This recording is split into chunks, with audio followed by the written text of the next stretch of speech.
fake ballast, modded parts, and suspension. So let's get into it. Coming up next.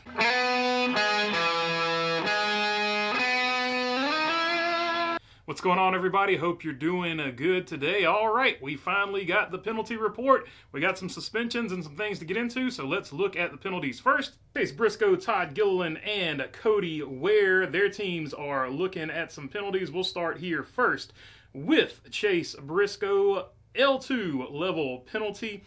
Overall assembled vehicle, the spoiler modification of a single source part supplied. Crew Chief James Small has been suspended from the next 4 NASCAR Cup Series Championship points events through and including Las Vegas Motor Speedway. Team and driver have been assessed with the loss of 100 points and 10 NASCAR playoff points. Additionally, the team will be fined $100,000. Todd Gilliland, ballast containers. Any and all ballast added to the vehicle must be secured inside a ballast container. A team assessed with a loss of 10 driver and owner points. Cody Ware with the same penalty. So let's start off with the ballast. Obviously, they're not going to show us what it is, but most likely if they're saying unsecured ballast, it is, in my opinion, probably something like a fake water bottle or something like that that's made out of lead. You've seen all kinds of stuff. I've seen fake cell phones, whatever. Basically, pre-race tech, they're trying to put extra weight in the car, and then they take it out for the race, and then when you roll it back through tech toward the end of the race, if you have to, you probably try to slide that fake water bottle or whatever back in there if you can. That's what I'm guessing is probably the unsecured ballast, because all of the ballast underneath the car normally would be secured either in the, I don't know how these new cars would do it, but back in the day it was, you've got the frame rails, you put it in there and you lock it down there, and then you have some spots there toward the rear of the car and some strategic places you can put it and secure it there. But it has to be secured. It can't fall out on the racetrack. This goes all the way back to the Darrell Waltrip pulling the plug there and letting the lead ballast come out where the jack stop was at, according to the Dale Jr. Download. Tim Brewer episode, if I'm not mistaken on that one.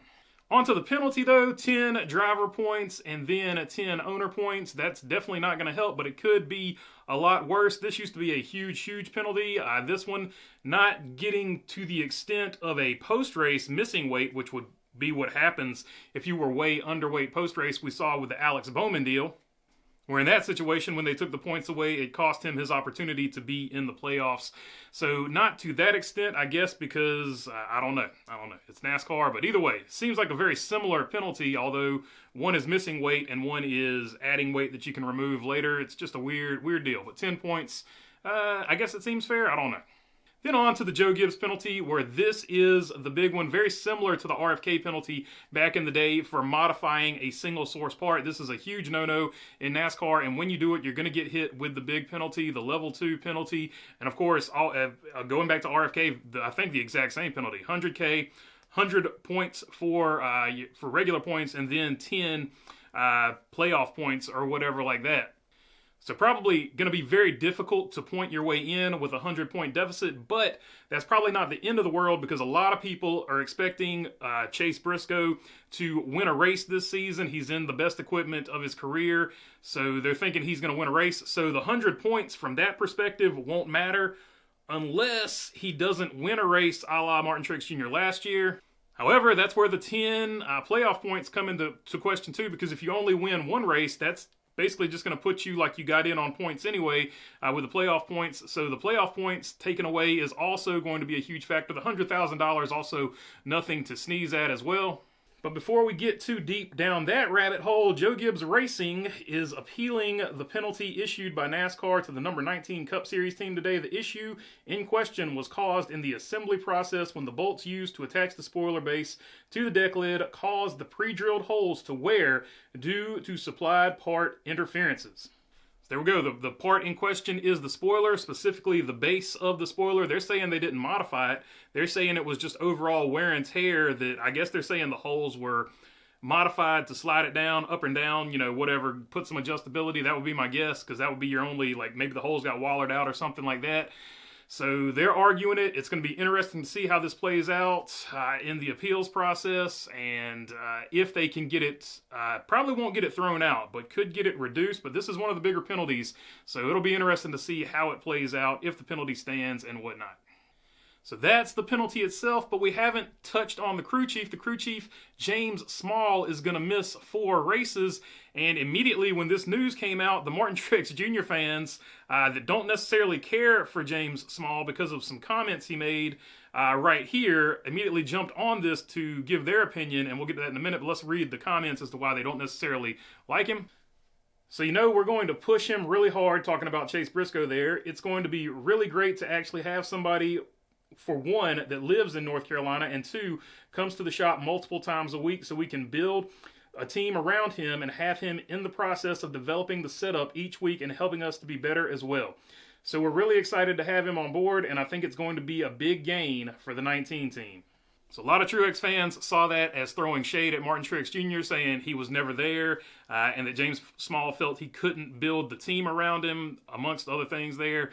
So a lot of Truex fans, even though they're a fan of the 19 car when Truex was in it, they're not necessarily a fan of James Small because of those comments, and for that, they have added some extra criticism here that I'll address. In their opinion, not necessarily mine, they think James Small is feeling the pressure of having to outperform, outcompete Martin Truex Jr. with Chase Briscoe because Chase Briscoe was such a high-profile off-season free agent. He brought sponsorship. He was chased by a lot of teams, and the 19 team finally landing him, they think that puts extra pressure on James Small, so he probably, in their opinion, wanted to stretch it a little bit far here, trying to get an early win, trying to get an early advantage on that 19 car. The other pressure, of course, he's feeling would be that Martin Truex Jr. didn't win last season, so that is another criticism that the Truex Jr. fans have pointed out about James Small, saying he probably feels a lot more pressure this year to get a win with Chase Briscoe since he came out and made those comments last year, so kind of a must-win situation, in their opinion, for James Small. Now, whether or not James Small is actually feeling that pressure, that is up to debate, but you have seen a lot of that from the Martin Truex Jr. fan base, and it stems back, in my opinion, to that quote from SiriusXM.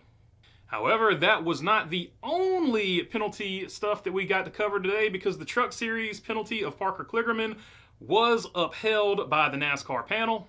This via Bob Pockris. The panel confirms it is more likely than not a rules violation did occur. The disqualification penalties in Rule 10.5.2.4 necessitate a race disqualification. The panelists were Bill Mullis, Langley owner, Kevin Whitaker, Greenville Pickens owner, or runs the place over there, and Tommy Wheeler, ex-team engineer.